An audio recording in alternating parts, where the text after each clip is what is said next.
સુરતમાં 80મા સ્વાતંત્ર્ય પર્વની ભવ્ય ઉજવણી। સુરત દેશના 80મા સ્વાતંત્ર્ય પર્વ નિમિત્તે સુરત શહેરમાં ભવ્ય રીતે સ્વાતંત્ર્ય દિવસની ઉજવણી કરવામાં આવી હતી। સુરતના ચોક બજાર ખાતે આવેલા ઐતિહાસિક કિલ્લા પરિસરમાં સુરતના મેયર માયાબેન માવાણીના હસ્તે રાષ્ટ્રધ્વજ ફરકાવી ધ્વજવંદન કરવામાં આવ્યું હતું।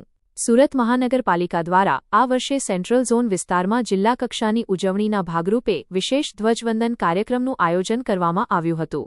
કાર્યક્રમ દરમિયાન દેશભક્તિમય વાતાવરણ વચ્ચે રાષ્ટ્રધ્વજને સલામી આપવામાં આવી હતી। આ પ્રસંગે વિવિધ ક્ષેત્રોમાં વિશેષ સિદ્ધિ પ્રાપ્ત કરનાર મહાનુભાવોને પ્રમાણપત્ર એનાયત કરી સન્માનિત કરવામાં આવ્યા હતા।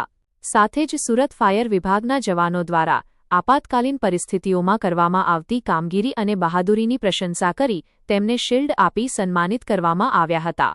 સ્વાતંત્ર્ય પર્વની ઉજવણી દરમિયાન મોટી સંખ્યામાં મહાનગરપાલિકાના અધિકારીઓ, કર્મચારીઓ, પોલીસ જવાનો, ફાયર વિભાગના જવાનો તથા નાગરિકો ઉપસ્થિત રહ્યા હતા। સમગ્ર કાર્યક્રમ દરમિયાન રાષ્ટ્રપ્રેમ અને દેશભક્તિનો માહોલ છવાયો હતો। HX24 ન્યૂઝ ગુજરાતી સાથે જય બગિયા સુરત। 140 કરોડ સંકલ્પનું પર્વ છે। સ્વતંત્રતાનો આ પૂર્વ સામૂહિક સિદ્ધિ અને ગર્વ અને ઉત્સાહથી ભરેલું છે। દેશ સતત એકતાની ભાવનાને મજબૂત બનાવી રહ્યો છે। આજે 140 કરોડ દેશવાસીઓ તિરંગાના રંગમાં રંગાય છે, ત્યારે હવે આ એક પંક્તિ અર્પણ એ યુવાનોને જે કાલનો સૂરજ થઈ ઉજાળે વતનને, જે કાલનો સૂરજ થઈ ઉજાળે વતનને, એ યુવાન ઉઠાવે મસાલ પુરાણી, આ યુવાન ઉઠાવે મસાલ પુરાણી, વીરોના બલિદાનની આગળ ધપે વાણી, વીરોના બલિદાનની આગળ ધપે વાણી। અને એઆઈના શસ્ત્ર ઉકેલે યુગની સમસ્યા, અને એઆઈના શસ્ત્ર ઉકેલે યુગની સમસ્યા, જવાબદારીની લગામે ધપાવે રાષ્ટ્રની દિશા। રાષ્ટ્ર પ્રથમના મંત્રે ધબકે અડગ આત્મવિશ્વાસ, રાષ્ટ્ર પ્રથમના મંત્રે ધબકે અડગ આત્મવિશ્વાસ, વિશ્વ ફલક પર ગુંજે ભારતનો જય જયનાદ, ભારતનો જય જયનાદ।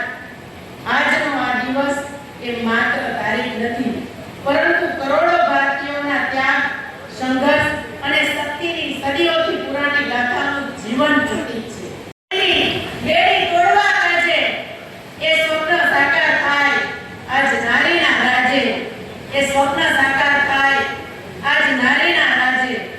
આત્મનિર્ભર ભારત એ સૌનું ઋણ ચૂકવે, ખુદના બળે ઊભો એ શહીદોને પૂજે, ખુદના બળે ઊભો એ શહીદોને પૂજે। સન 1947માં 15મી ઓગસ્ટના દિવસે ભારતના સુવર્ણ ઇતિહાસમાં અંકિત થઈ ગયો હતો, ત્યારે ભારત બ્રિટિશ શાસનની આઝાદી મળી હતી। આ એક કઠિન અને લાંબો સંઘર્ષ હતો, જેમાં ઘણા સ્વતંત્રતા સેનાનીઓએ અને મહાપુરુષોએ આપણી વાલી માતૃભૂમિ માટે પોતાના જીવનનું બલિદાન આપ્યું હતું। આ દિવસ આપણને સ્વતંત્રતા સેનાનીઓનો સંઘર્ષ અને આઝાદી પ્રાપ્ત કરવામાં તેમના બલિદાનને યાદ અપાવે છે। આજે દેશ આત્મવિશ્વાસથી ભરેલો છે। સપનાઓના સંકલ્પ સાથે પરિશ્રમ કરીને દેશ નવી ઊંચાઈઓને પાર કરી રહ્યો છે। આજનો સૂર્યોદય એક નવી ચેતના